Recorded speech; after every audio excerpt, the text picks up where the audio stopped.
Hey everybody, it's Booksy. So I'm doing a video a little early today. We get to see some actual price action on the charts today as I record. So this is a video update for ATER for December 15th.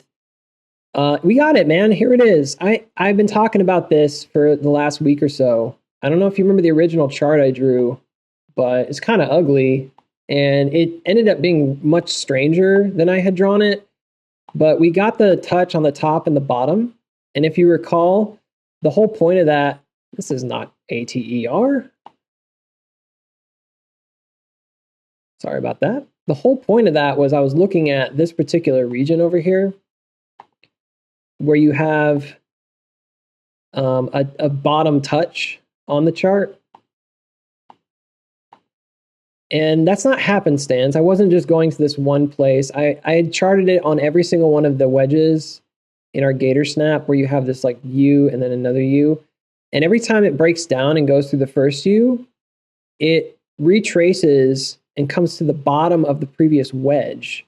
So if you had drawn like a speed line from the previous bottoms, I know it's ugly, it doesn't look quite right. Something's off with this chart. It must have been a linear thing versus a log or a logarithmic thing. So that's not helping us. This was drawn, but it's not drawn correctly. So if you look here, we just passed out of this region, right? And you might be wondering, do we have to stop as we move past? Well, probably. So you see how this formed a wedge or a pennant? I believe it's going to be similar in order to really get like the big move. And what this also does right here is it allows for larger amounts of accumulation, granted smaller orders, and you can see the volume is pretty dry except for the buys. But once it starts going, then you get like the major accumulation, which is what's going to push the stock up. The institutions will jump in, they know the algorithm, they know how it works, so they're waiting for it. They know the setup. All right, and I know a lot of you have pointed out to me, you've said, hey, Booksy, look at this chart, it looks exactly the same, or look at this chart, it looks just like AMC. I'm of the mindset that there's like not that many actual patterns out there. I think they're all basically just accumulation distribution patterns, which would make sense. Stocks go up and stocks go down. You have to have regions to buy and regions to sell, however you want to describe that. But I honestly think, and I'm not even kidding when I say this, I honestly think that there's like a handful or something, right? Like maybe you have, I don't know, a dozen chart patterns and they don't give it to retail. But even if you had a dozen, that's easy for an institution that's running these things on a computer. Like they know how to trade this particular stock because they know what the algo is for it, and they know how it works. So we just broke out of this trend line, and that's what your average trader is going to be watching. I'm watching this because of this move, and if you remember, it kind of rams in to this over here. It's not a perfect W. So once you start charting it, we're going to have to look at the angle of this curve. And by the way, bezier curves are like the future of stock markets. I think we really got to get away from, as retail traders, we got to get away from the just doing lines all the time, because what I'm noticing is that lines and all these chart patterns are a lot of times are just set up to give you false signals, and people get trapped. Not all the time, but a lot of the time. And curves are just everywhere. So basically, we're going to look and see how fast this goes. I don't think, it's going to go like straight up. But probably if we're just judging based on what we're seeing here, this is going to be a wedge. So you've got, here, I'll make it a different color so it's not super confusing. Make it like a blue. I like blue and orange, complementary colors. That means they're opposite on the color wheel. You're not into like art stuff. So yeah, probably what we'll see is it's a pretty tight wedge. I mean, there's different ways to draw it, right? But if it includes the top portion, it has to, right? So if it includes that top portion, what I could do to make it a little more accurate would be, where's that guy that said I'm not going to make any money trading this way? Where is that guy? He's not here anymore? Okay. I guess he just left when I stopped talking to him, arguing with him. He told me there's nothing, I'm doing, everything I'm doing is like a waste of my time. It's pointless, that I can't trade this way. I had another guy on AMC say the same thing. Like, you can't make any money from this. You're just gonna lose money, and this is a waste of your time. Maybe we're conditioned to think it's a waste of time. Maybe that's the real truth, is that we're conditioned to think it's a waste of time, so nobody investigates it because it feels like a dead end. But all I know is that I've just been starting to see behind the curtain here, and I'm seeing stuff that other people don't see. So, and now I've got people on the Discord who are talking to me about it, and we're working together and we're figuring stuff out. And look at this, bizarre, weird. Look at that, 2.2%, 2.2%. What?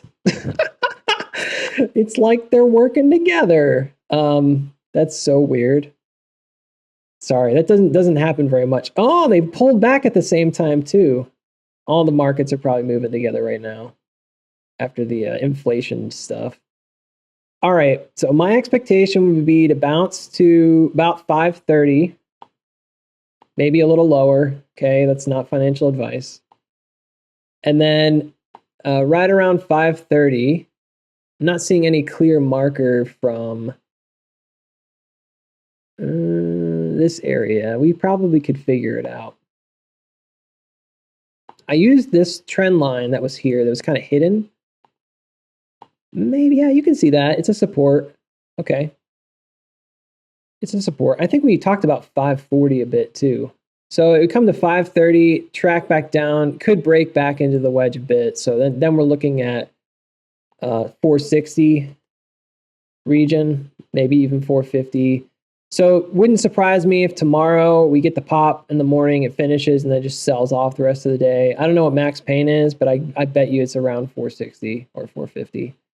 I would put money on that, metaphorically speaking. I'm not putting money on that, but I will, be trading this stock, and I'm holding a pretty big position in it, so I'm obviously excited. But yeah, and then after that we move to, so it would just sell off basically, and then we're going to start tracking a curve. Now, is this the curve? Well, I can't answer that right now. I don't think it's impossible. You see how long this one was, and it actually went sideways for quite a bit. So let's see, 3 trading days. But we spent a lot of time walking down, so I think it'll happen faster, personally. But yeah, we'd have to sort of be willing to take some risks here, because I don't know the exact bezier, but I know that it runs. See how this kind of runs up the. So let's say, for instance, we knew exactly where this was going to lie. Let's say we knew that it was going to end way down here, right? This is perfectly on the weekend. Okay.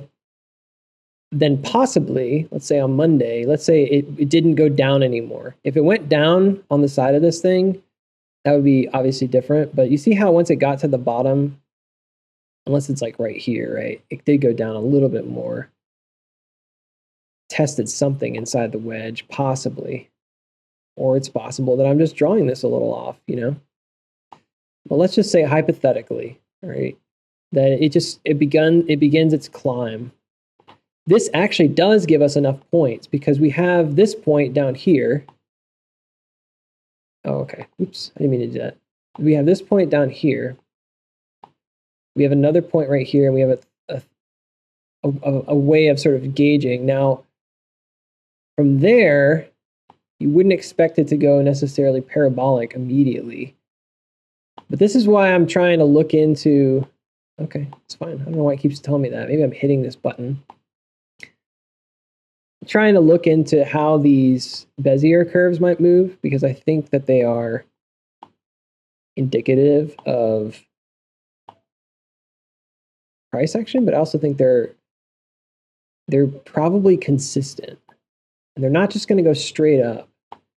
Some of these look like they start going straight up. Eventually, they seem to go almost vertical, right? If I start moving this around, you see I lose the touch point. So I've got to experiment a bit with Bezier and just see if I can, let's say it was like right there, that 460 or 50 area. Does that work? And it touches over here. It could be up here. See, it almost touches on that halfway mark.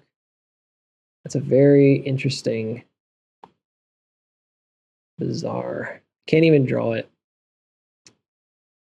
Yeah, see, this suggests to me that it would go down even more from this particular angle. But then again, they're just curves. It's like lines. You can sort of move them around and draw them however you want. Let's just make it more or less simple.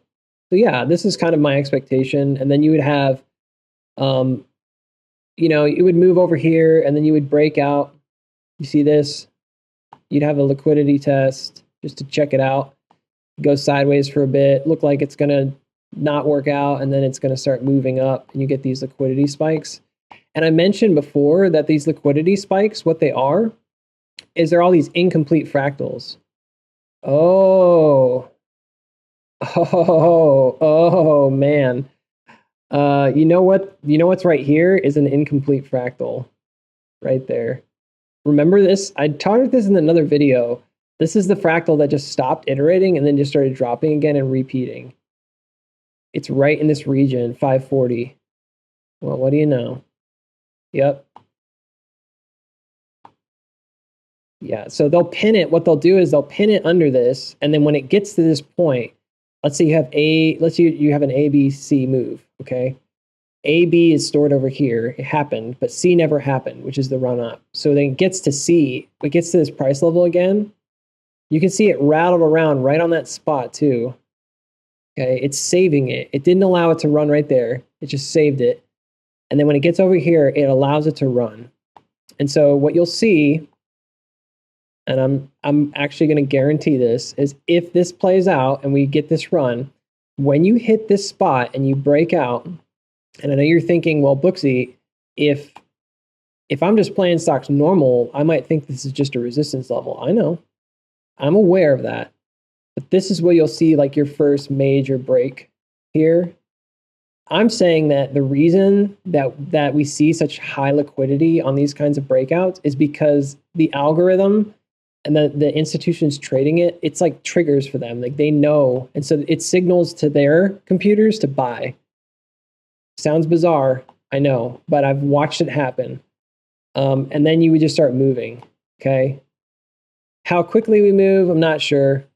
You know, and again, this curve could be a little off. It could be more vertical, it could be a little more horizontal, but it's got to touch this point. It's got to touch this point, and it probably has to touch over here, although I have not determined what that is going to be yet. Like if there's a specific place over here that it actually touches or sets up.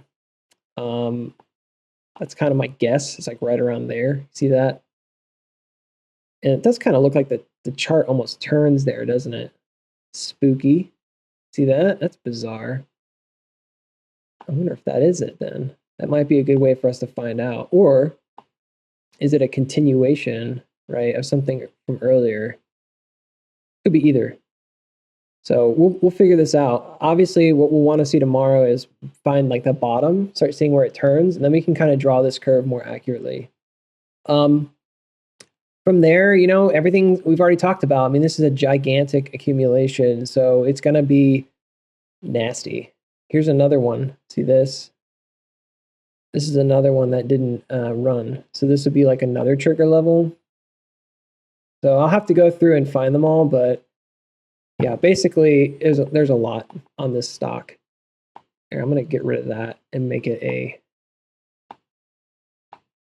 I know I'm a little rambly, but I'm kind of excited today. Today was a big day. I apologize if it was annoying to you in any way. That's not my intention. Yeah, I don't know. I'm not sure about this one. This is kind of bigger, and I would have to look at... Yeah, this is definitely like that push down accumulation that we see in the beginning of the stock, right around COVID. I kind of have to look at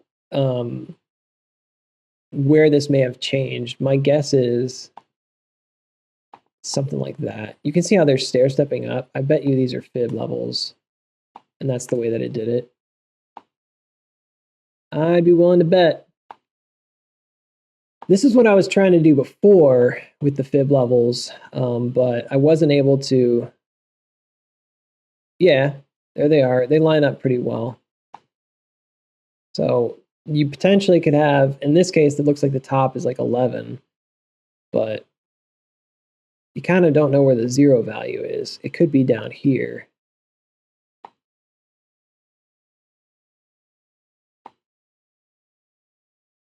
Maybe.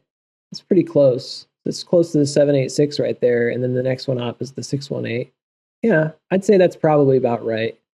So the measure of the move, though, you have to measure it with the other tool. I've done this a couple times. I missed the top there. I'll just do it there and then move my computer screen. Yeah, this could be just a smaller term fib level, the breakout level. But yeah, it's pretty darn good, I'd say. Oh, and you don't go to here, you go back down to the spring.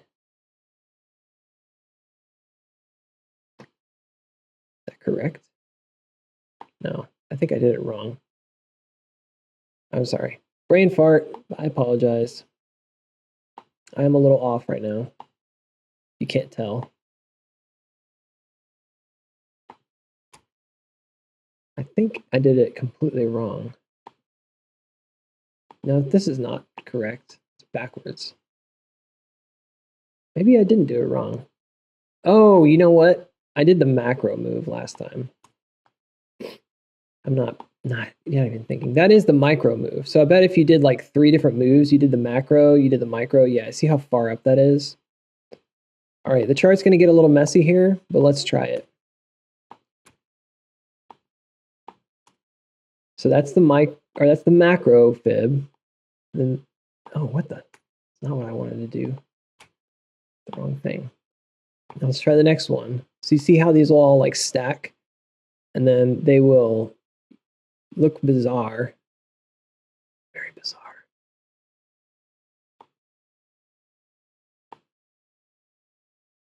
And then the micro move, it's this move right here.